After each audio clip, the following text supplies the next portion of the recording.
Santa Barbara Airport information, Papa, 19053 observation. Wind 2207, visibility 10, 1000 scattered. Temperature 22, dew point 16, altimeter 29903. VOR GPS runway 25 approach in use. Landing and departing runways 25, 15 right, and 15 left. All departures contact clearance delivery on 132.9er. Arrivals contact approach control east of the airport on 125.4. West of the airport on 120.55. Device control initial contact, you have information. Papa.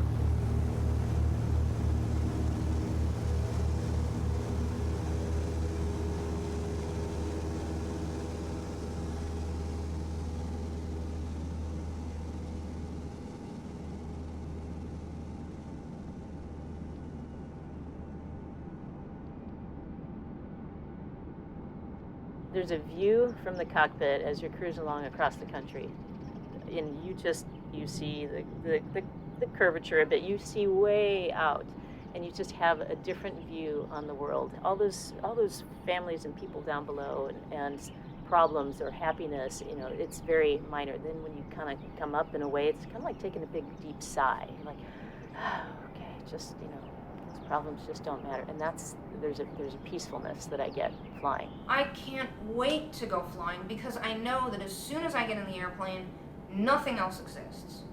And when you get up in the air and you see the views that you can only see from that perspective, work goes away, money goes away, family problems go away. Truly, I get up in the air and I'm like, everything settles, everything is okay. You enter your own world. And for pilots, that's the world that you want to be in. When you're flying, you have to stay in the moment. Whatever is going on in your real life, you have to put it aside. And so because of that, it's very freeing. It's incredible. It's like on the ground, there are things that can hold you back and there's obstacles, but in the air, there's nothing that can stop you.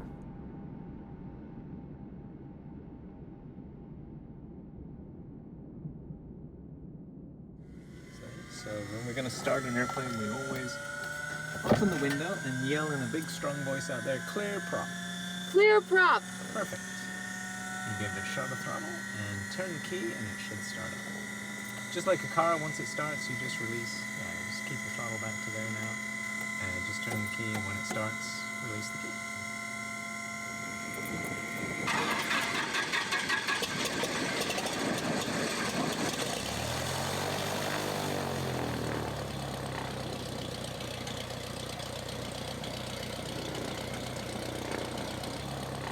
Going into a light aircraft is terrifying to most people, and when we hit the first bit of turbulence, it was a little bit nerve-wracking, but being behind the controls is so much more comforting than having someone else fly. And it feels like there's, like Mike said, in the plane, it's really a stable vehicle. It's very stable, and when you're up there, you don't really get to realize that unless you're behind the yoke. And so that's what I took away from that flight, is that it's not as scary as it seems. It's actually really awesome. So I was working as a flight attendant for American, and we were on a 757 out of Orange County Airport, which is a short runway. 757's got a lot of power, and then it was a new airplane, just beautiful, sexy airplane. And I sat in the back, and my jump seat faced aft, faced the passengers looking forward. And it was a morning flight, and the procedure for the pilots, as I found out later, because it's a short runway, brought the power up to not full, but maybe 3/4 power, holding the brakes. And it just had so much power that the airplane was shaking. And as they popped the brakes, it literally just made the airplane just jump off the ground right there. Not even forward. It was really like a jump up. And first it was fear, and then it was a great big smile on their faces as they realized, okay, now we're barreling down the runway. And I felt the same thing. It was fun watching the transition on so many faces that I was looking at, but feeling it in myself. So went to the cockpit as soon as I could after takeoff, and oh my God, that was fabulous. But tell me about that. That was so fun. When we were on the runway starting to head up, it was just amazing. I mean, it was just me holding it, holding the yoke, and just basically doing the turns. I was like, this is me. And my first landing ever, that was pretty amazing too, just because my instructor just put his hands up and just was like, this is all you, this is all you. And so then when I did, I was like, okay, it's just amazing. I just want to keep going till it's like almost perfection. It was really funny because he gave me this total sales pitch. He's like, oh, you seem to be having a really good time. You should take flying lessons. I'm like, yeah. And he's like, oh, you seem to have natural ability. You should really think about becoming a pilot. I'm like, give it a rest, dude. But I went home that night and I'm like, maybe I could become a pilot. And with all my history, it had never occurred to me that I actually could become a pilot. It wasn't until somebody actually told me that you should become a pilot that it like planted this seed. I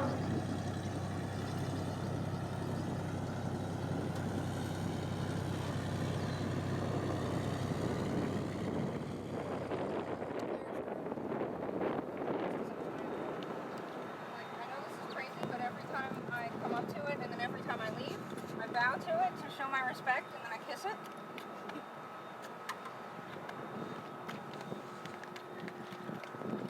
I figure it's shown me enough respect by not killing me. I've had very long, very safe flights in it for over 9 years, and so I can show it a little respect myself. You know, you see like these big fat CAD planes out here and you're like, oh man, that's, you know, that's like these famous people or some kind of doctor or something like that. Because, you know, I think a lot of people just assume that pilots are rich and came from money and, you know, because it is an expensive hobby. When I got out of school and I first moved to San Francisco for work because I couldn't find a job here, the job market just wasn't as good, I was living paycheck to paycheck. I would buy the fat-free Cool Whip because for some reason I found that fairly filling, and that would be my dinner sometimes. And this was right when I was starting my flying lessons. I would rather go on a flying lesson than like have dinner if I could live without it. And I saw that I loved it so much that I was willing to do that. You know, when you love something, you will make sacrifices. It took probably a year before I figured out how I was going to pay for it. And I decided to cash out my 401k and take flying lessons. And it was a big gamble, but you know, I had tried to invest in everything that society says is a safe investment. You know, I invested in a house right before the housing bust. You know, I invested in marriage, and that didn't work out so well. And I decided that I was going to invest in myself, and I was going to invest in skills and knowledge and something that no one could ever take away from me. So that's why I became a pilot. And with a little tie. Okay. So, okay. The wings. So once you go through initial operating experience called IOE, and you might get 50 hours of flying with a check airman, then you get pinned with your wings. So you've got your pilot wings. You always have got your pen with you at all times. You've got your ID, company ID, and then badges to get you onto the airport property, basically. But that's everything right there. Only with 4 stripes, it would be much better. And yeah, I found this place that has women's shirts. Oh, and then the tie. So, and I do choose to go with a female tie, but I've done the guy tie before. I wonder if I've got one of my old shirts. I mean, it's not. No, that's even somewhat fitted, but not as fitted as that. That's even got some stretch to it. Okay, so that's an older one, and it's a guy shirt. It's also not it's not iron, but it's just big and boxy, and this too. You know, it's nice because it's got the shawl collar. It's designed differently for the women than it is for the guys. Just yesterday, I was on a hike with a woman from school that She says, I was just on a flight, and I had my first female pilot. I can't tell you the number of times. I mean, once per 3-day trip that I go flying, at least once I hear from a passenger, "Oh, this is my first flight. Oh, this is my first flight with a female pilot." It's like, or they turn as they walk into the airplane. They look in the cockpit. They see 2 pilots sitting there. "Oh my God, it's a girl or it's a woman." And there's positive and there's negative. So, absolutely, people aren't used to seeing women in in uniform with those stripes on. It's historically not a field that women go into. So little girls don't grow up thinking they're going to be pilots. It's just, they don't think they're going to be firemen, and they don't think they're going to, and there's women in all of these male-dominated fields. There were some who started right at the beginning, but there just really weren't that many because it came about as kind of a military thing. And anytime we went to war, there were huge advances in aviation. So clearly, historically, it has been very military-oriented, and therefore male-oriented. And some airplanes do fly a lot heavier than others. Some you do need to use a little bit more muscle.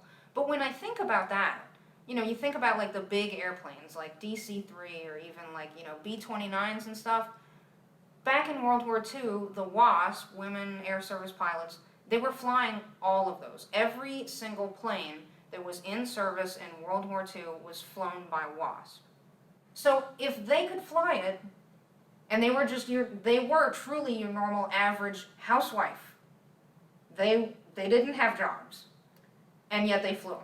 Some of them, if they were short like I am, they had to use blocks, but they still did. And so, like, if they could fly, literally, the warbirds that all the guys were flying, then there truly is nothing to stop a woman, weak, strong, tall, short, from flying. I honestly thought, coming into the office, I thought, is this going to be weird? Is it going to be weird that's only a girl going in? Like, am I going to be the only girl? Will they think it's silly? Like, that's really what I thought. And so then I walked in and I saw 2 female pilots that literally, like, calmed me. I was thinking, like, okay, this is fine. This is okay. They're doing it. I don't look silly. I'm going to do this. So my parents see me more as a stereotypical woman in the office. And again, I think it's because they don't have the image of all these women flying. I feel like if they saw it more, they would be like, oh, maybe I can do it. But because it's just only men that we've seen, we question it. Like, can we do it? Can I do it? I mean, I've only seen a few girls do it, but I've seen a lot of men do it, so that's just what our eyes and mind is used to. I've had guys tell me that it's not very feminine.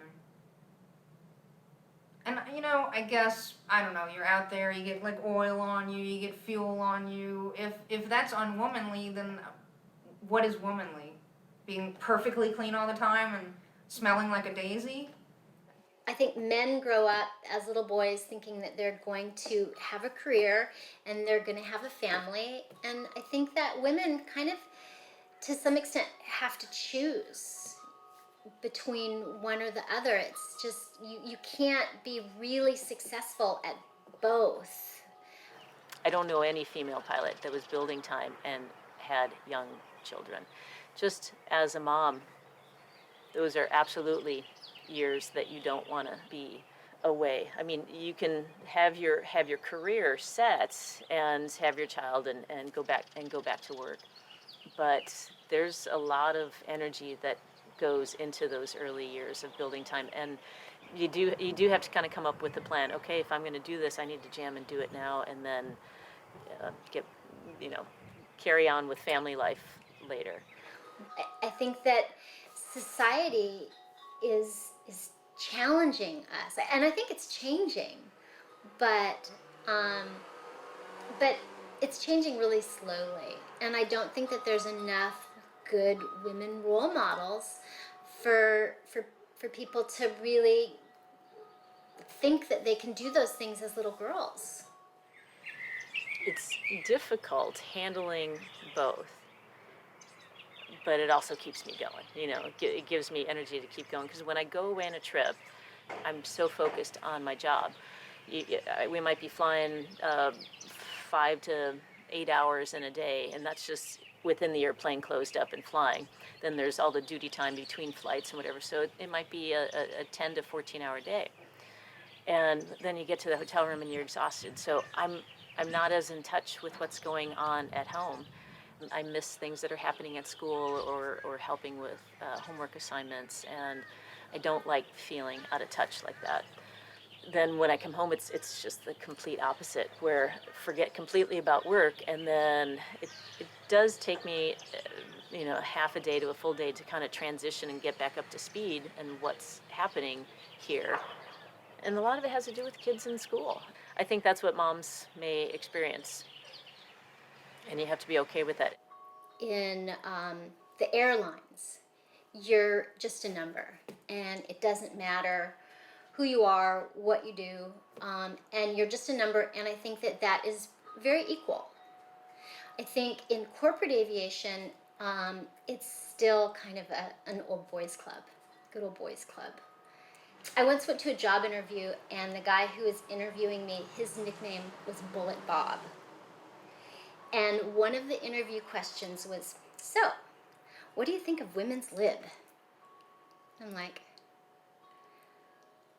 I was so taken aback that I was speechless for a second. And then I said, my mom was a pilot for the Army Air Corps. And it was before there was really such a thing as women's lib. But she was judged by her skills. And that's all I would expect from you. And he offered me the job, but I didn't take it. I was on my first flying lesson.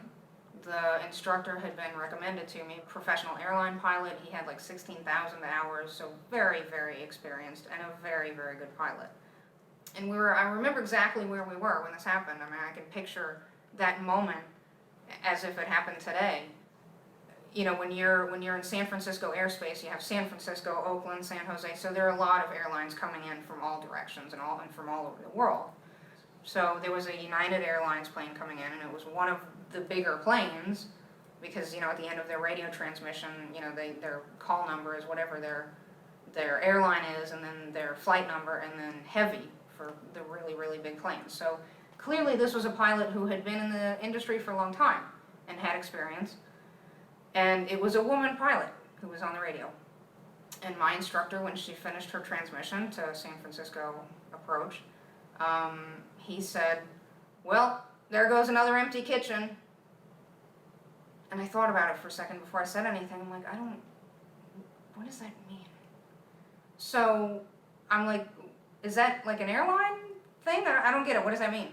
He's like, well, that's what the guys, the airline guys say when there's a woman airline pilot, because women belong in the kitchen. And I'm thinking, like, first of all, he said this to a woman, and to a woman who's paying him kind of a lot of money for the flying lessons. And, this is someone who had been an airline pilot his whole life. His father was an airline pilot, and he was a flying instructor. So, a professional aviator. And yet he still said that. Don't expect it to be fair. There will be a lot of disadvantages, and there are also going to be advantages. So you're not going to get jobs sometimes because you're a woman, and sometimes you are going to get a job because you're a woman. In this society, you still need to be better than the boys, because if you screw up, you're always going to be the woman that screwed up. I'll use that stuff as motivation. I'm like, yeah, okay, well, I'll show them. But I'm sure that other women would shy away from it. And I do think that that's why we have multiple women in aviation organizations, the 99s, and then Women in Aviation International, because we know that we need that support. Right? The 99s is a group of women pilots. And it was started by, among others, Amelia Earhart. And the reason it's called the 99s is because it was 99 women pilots. And they came from all over the world. And back then, 5% of pilots were women. And guess what? Now, 5% of pilots are women. So it's been 100 years, and it hasn't changed. I think it should change just because of the history against women, not voting, not being able to work. You know, those things have now changed. So why not aviation? Society, not just how it views aviation, but just how it views gender and just any kind of differences, really, has to change first. But A, how long is it going to take? And B, are we still going to have to dealing with those kinds of comments from men even when it's 50-50? And I don't know the answer to that. I hope not. And just think of it as just natural, not be like, oh my gosh, she's a woman and she's a pilot. I think it just, as the little ones grow up, it just becomes second nature. When you get into the cockpit of an airplane, you're not a woman, you're not a man, you're a pilot. And that's all that matters.